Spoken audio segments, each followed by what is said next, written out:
Hello and welcome back to my channel. About 23 years ago, I wrote this book, Strange Boy, which was a kind of middle grade novel for kids about my childhood, about being 9 and 10. Um, and it got some fuss in the press and so on for having what they saw as a gay central character. And David kind of is. He's wondering at the age of 9 and 10 whether he might be gay and looking at other boys. And that caught most of the attention, mostly because the publicity intended to do that, which was a distraction really from what the book really was, because it's a family story about a family that's breaking up. It's set in the northeast, where I grew up in Newton Aycliffe, a new town near Darlington in County Durham. And it's set on a council estate, a new council estate in the 70s, where David's parents are on the point of breaking up. The father's a policeman who has kind of neglected his family at home and has privileged or put the police force first. And they split up in 78, just as my parents did. And the novel spans the time in which David and his brother are sent on access weekends with his dad, and the mum gets a new boyfriend, and they go and stay at weekends, and it's very difficult, fractious between the two families as the children are shuttled back and forth up and down the motorway, weekends and weekdays, one side of the family to the other, very different sides of the family who are at loggerheads, who are at war, just like our family was. It was a very difficult time. And I look back at it all the time, and I wonder, and this book's long out of print now, and I wonder if it even tells the whole story, really. It's material that I still revisit in different ways as I remember different bits of it. Bits come back in dreams. I had a dream in recent years in which I realised that my aversion to very sharp inclines and going up mountains in cars comes from something that happened at about that time when my dad took us away on holiday, me and my brother, in the late 70s, and he was showing off driving up this sharp incline in the Lake District and lost control for a few moments. And that stayed with me. I still have dreams about being in a car that's out of control going backwards down a steep hill. One of the reasons I never learnt to drive, incidentally. They were tricky weekends going away with Alfie. He would stop in lay-bys and kind of interrogate me about what was going on at home. Who did I love the most, him or my mum? Who was this man who'd moved in with us, Charlie, my mum's boyfriend?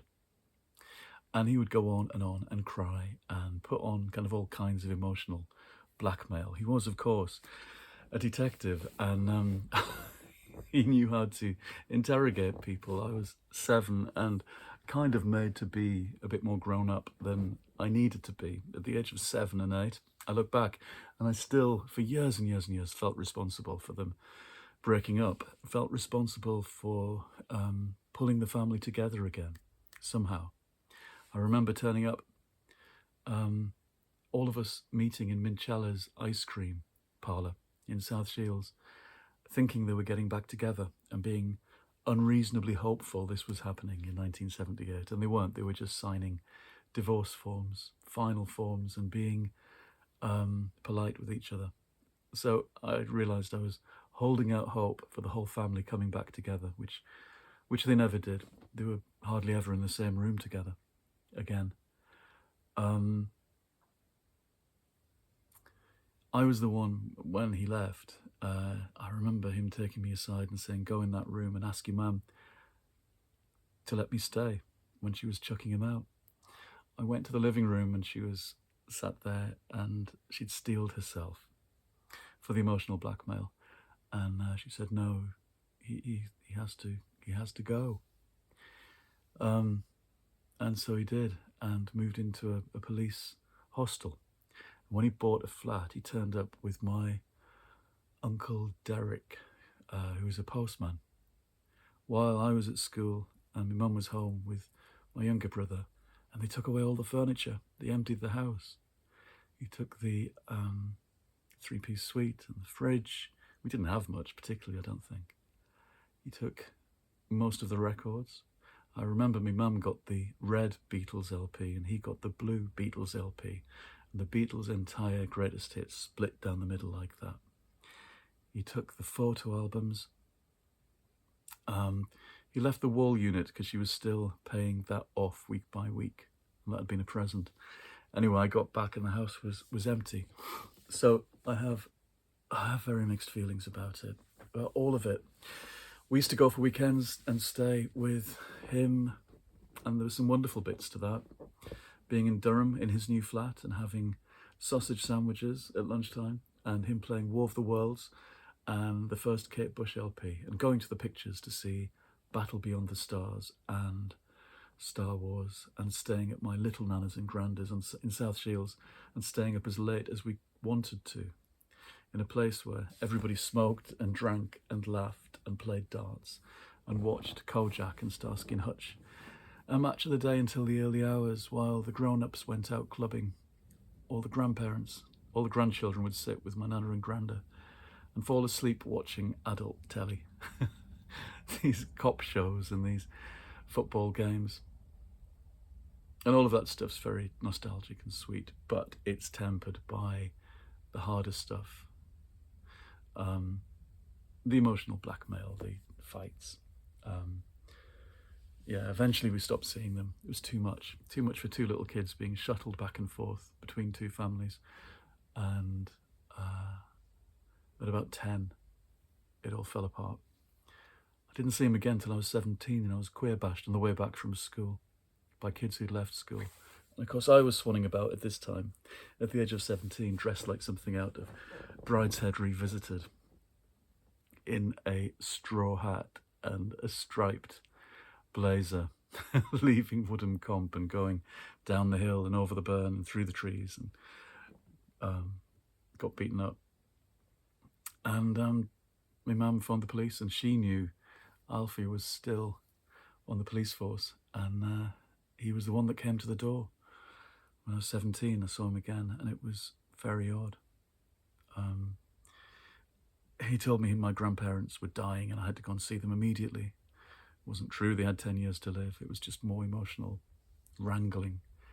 I had to kind of give a statement about being beaten up without saying I'd been queer bashed, because I was never out to him. I was never out at all. Not until many years later, when my little nana did die, and I was in my late 20s, and first with Jeremy, and he phoned me in Scotland to tell me that she died and said I must go at the funeral.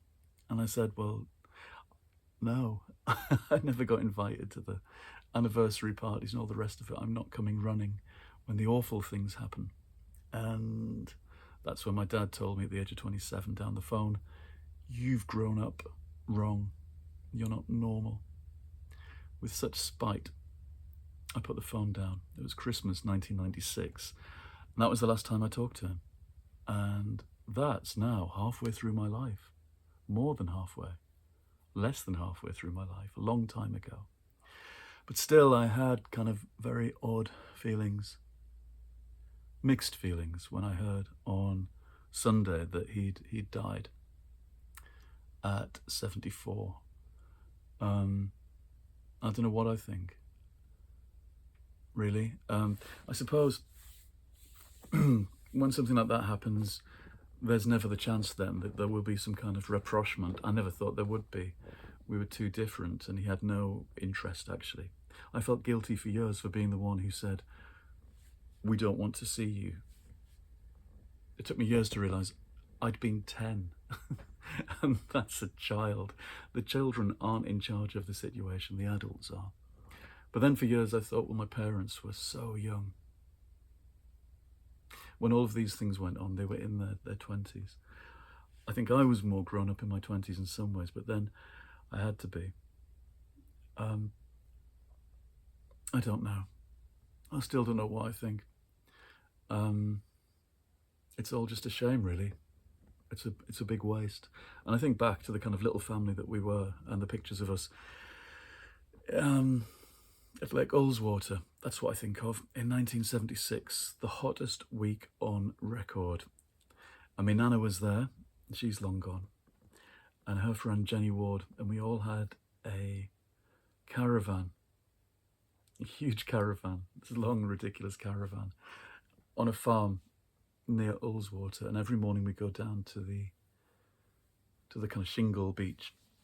And it was the only, I was going to say it's the best holiday we ever had. It was the only holiday we ever had, aside from day trips.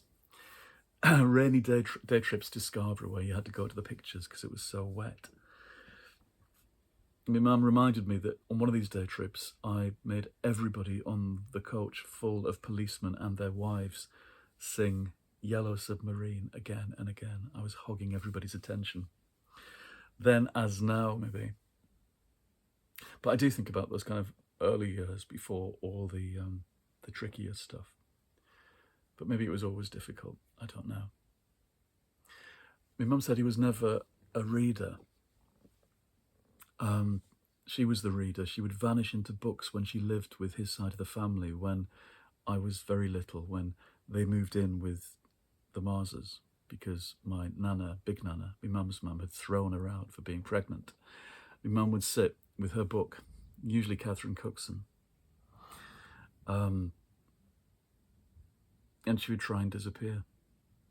And she taught me to do the same, really. She taught me the value of books and having your own very separate, private space from everything else around you, from all the difficulties around you. A separate world. The Marses were never bookish. I don't think I remember there being books anywhere there. It was all sports stuff and airfix kits of guns and ships that my granddad made. They weren't really about the imagination or the arts. That was all my mum. So she was the side that I learned everything from, really. And he said something along those lines about, she's had a bigger influence on you than he had. He said that when I was a teenager, when I saw him as a later teen and going off to do English at university, which I guess he was proud of but mystified by. I was nothing like he would have expected a son to be, and that's fair enough, really. He did have a second family with his girlfriend of the time, Linda. And I remember them buying a house together. And when I was 10 and we were doing Christmas things, I went to go upstairs and I went to have a look at the room that had been promised for me and my brother if we ever stayed. And I walked in and it was a creche with a baby in it, a secret baby. So he had this second family going, unbeknownst to us. And which he then left. He left a second family behind. So a tricky personality in lots of ways. But one I will never encounter again. And I suppose most of my encounters with him were imaginary anyway. They were mostly fictional, as I tried to reconstruct the scenes of my childhood in book form. So he left me with a whole lot of scenes to think about and tell stories about. Not all good ones, really. Dramatic ones, shall we say. Anyway, that's a bit of news, really. And one of the reasons I've been feeling a bit quiet and thoughtful this week. And I'm sharing it with you, I think, because doing this channel's become like a place that I go and talk to, thinking I'm talking to actual people out there, which I hope I am. Anyway, I was thinking of actually redoing Strange Boy this year as a ebook and kind of Kindle thing on Amazon. I'm still thinking about that and revisiting the material somehow. This, I don't know if it makes it more or less likely that I go back. It certainly churned up the past for me. Right, well, my best wishes to everyone, and and I mean everyone. If anybody's watching who comes from my family or knows anybody involved in these stories, it's all a long time ago, I suppose. That's the thing. And everybody was a lot younger then. Okay, I'm going to say goodbye. I will see you again in the next episode. Okay, goodbye.